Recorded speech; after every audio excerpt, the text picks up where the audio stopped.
5 ஆண்டுகளுக்கு ஒரு முறை மக்களை நாம் பார்க்கும் பொழுது மக்கள் எப்பொழுதும் கேட்கறது புதுசாக என்ன பண்ண போகிறீங்க அப்படின்னு. ஏன்னா ஜென்ரலாக ஓட்டர்ஸ்க்கு ஒரு ஜனநாயகத்தில் எப்பொழுதுமே எவ்வளவு செய்திருந்தாலும் கூட அவங்க திருப்தி பட மாட்டாங்க. உண்மைதான், திருப்தி படக்கூடாது. அவங்க புதுசாக கேட்கணும். ஏன்னா திருப்தி பட்டுட்டாங்க அப்படின்னா நம்ம அடுத்த இடத்தை நோக்கி நகர்வதற்கான வாய்ப்பு இல்லை என்ற அர்த்தம். எப்பொழுதுமே வாக்காளர் பெருமக்கள் கேட்கணும், அடுத்து என்ன பண்ண போறீங்க, என்ன செஞ்சீங்க அப்படிங்கிறத தாண்டி அடுத்து என்ன செய்ய போறீங்க அப்படின்னு. So politics is always forward looking. இப்போ செஞ்சிருப்போம், அடுத்த 5 வருஷங்க, அடுத்த 5 வருஷங்க, இப்படியே தான் அரசியல் போகும். அப்படி இருந்தாலும் கூட நாம் செய்திருப்பது மக்களுக்கு பிரயோஜனமா இருக்கா இல்லையா அப்படின்னு யாராச்சும் ஒரு அனாலிசிஸ் பண்ணணும். அது அன்று நடந்திருக்கு. எனக்கு தெரிஞ்ச இந்த புத்தகத்துக்கு இன்னும் ஒரு 5 ஆண்டுகள் கழிச்சு இதுக்கு ஒரு ஃபாலோ அப் தேவைப்படும். மறுபடியும் இந்த திட்டங்களை மறுபடியும் அவர்கள் அனலைஸ் பண்ணி, ஏன்னா அன்னைக்கு நாம சேச்சுரேஷன் நோக்கி போயிருப்போம். 99%, சில திட்டங்கள் 100% மக்களை சென்றடைஞ்சிருக்கும். இன்னும் நிறைய பாப்புலர் லிட்ரேச்சர் வந்திருக்கும். நிறைய பேர் வித்தியாசமான கோணத்தில் அந்த திட்டத்தை பார்த்துருப்பாங்க. அப்படி இருக்கும் பொழுது இன்னும் 5 ஆண்டுகள் கழித்து இந்த புத்தகத்துக்கு நிச்சயமாக ஒரு ஃபாலோ அப் தேவைப்படும். இன்னும் இதை கொஞ்சம் எக்ஸ்பேண்ட் பண்ணி டேட்டா கொஞ்சம் அப்டேட் பண்ணி, இன்னைக்கு 2022க்கான டேட்டா அதில் இருக்குது. நம்ம 2024 ஆரம்பத்தில் இருக்கும். எப்பவுமே டேட்டா பார்த்தீங்கன்னா கவர்மெண்ட் ஆஃப் இந்தியாவில் 1 இயர் லேகாக இருக்கும். அதை இன்னும் 5 ஆண்டுகள் கழித்து முழு தொகுப்பாக மோடி அவர்கள் 15 ஆண்டுகள் முடித்திருக்கும் பொழுது இன்னும் சிறப்பாக 2வது புத்தகம் வரும். அதற்கு முன்னோடியாக இந்த புத்தகம் வந்திருப்பதாக தான் நான் பார்க்குறேன். இது பாகுபலி 1ன்னு வச்சுக்கோங்களேன். அதில் கட்டப்பா யார் கொன்னா அப்படிங்கிற மாதிரி ஒரு சஸ்பென்ஸ் வச்சு முடிச்சிருக்கிறாங்க.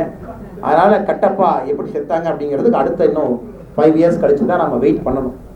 அது 2வது புத்தகத்தில் அது வரும் என்கின்ற முழு நம்பிக்கை எனக்கு இருக்குது.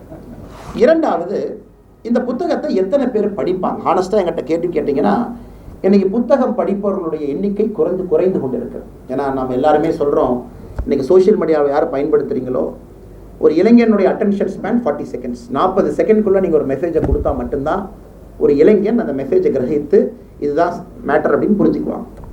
அரசியலாக இருக்கட்டும், மார்க்கெட்டிங்காக இருக்கட்டும், ஒரு பெரிய பொருளாதாரம் யாராக இருந்தாலும் கூட அந்த 40 செகண்டுக்குள்ளே அந்த மெசேஜ் எப்படி கொடுக்கணும், அதைத்தான் நீங்கள் போட்டி. அதை ரீல் போடுறதா, இல்லை இது மாதிரி போடுறதா, இல்லை யூடியூப் ஷார்ட்ஸ் போடுறதா, இல்லை எப்படி ட்விட்டரை பயன்படுத்துறது, இன்ஸ்டாகிராமை பயன்படுத்துறது, எப்படி 40 செகண்ட்ஸ்குள்ளே மெசேஜ் கொடுக்குது பாருங்கள்.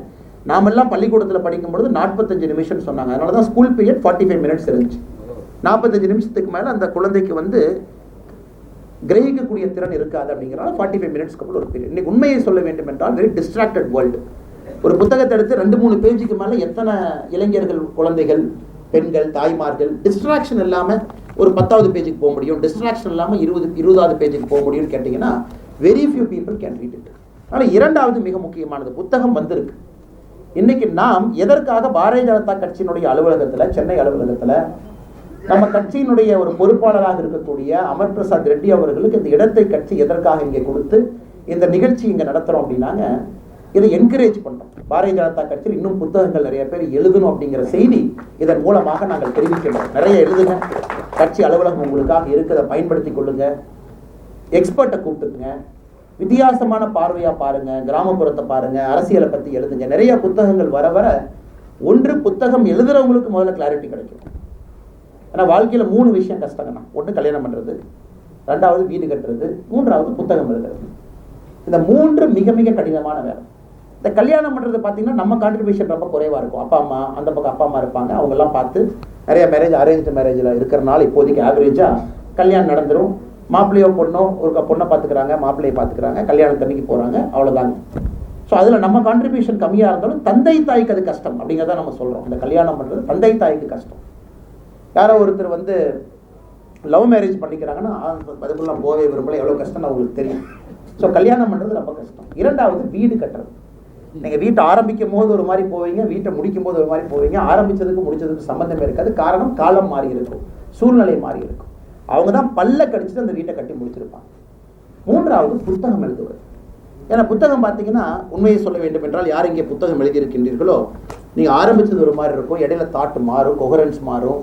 நீங்களே பாதி புத்தகம் எழுதுனதுக்கப்புறம் உங்களுக்கே உங்கள் புத்தகத்தை பிடிக்காது, மறுபடியும் புத்தகத்தை முதல்லேருந்து எழுதுவீங்க. பப்ளிஷர் நிறையா பிரச்சனை பண்ணுவாங்க.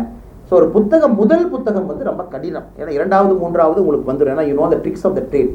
அதனால் 3 கடினமான விஷயங்கள் வாழ்க்கையில். அதில் மிக முக்கிய கடினம் இந்த புத்தகத்தை எழுதுவது.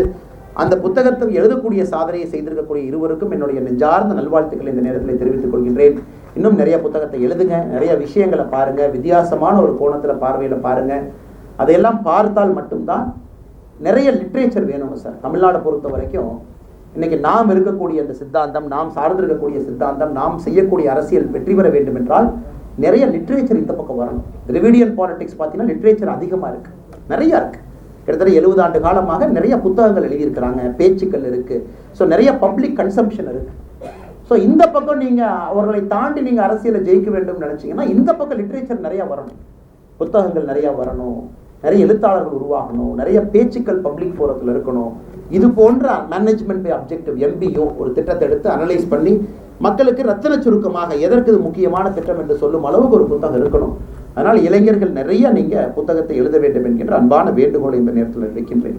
கடைசியாக பத்திரிகை நண்பர்கள் வந்திருக்கிறாங்க. அரசியல் பேசணும், அரசியல் பேசாமல் நம்ம இருக்க முடியாது. ஏன்னா புத்தக வெளியீட்டு விழாவாக இருந்தாலும் கூட பத்திரிகை நண்பர்களுக்கும் நம்முடைய அன்பு சொந்தங்களுக்கும் கூட சில விஷயங்களை தெரிவுபடுத்துவதற்கு ஒரு வாய்ப்பு. பாதகம் செய்பவரை கண்டால் நாம் பயங்கொள்ளலாகாது பாப்பா, மோதி மிதித்து விடு பாப்பா, அவர் முகத்தில் உமிழ்ந்து விடு பாப்பா. அண்மை செய்திகளை உடனுக்குடன் தெரிந்து கொள்ள இணைந்திருங்கள் இயம்நாடு தொலைக்காட்சியுடன்.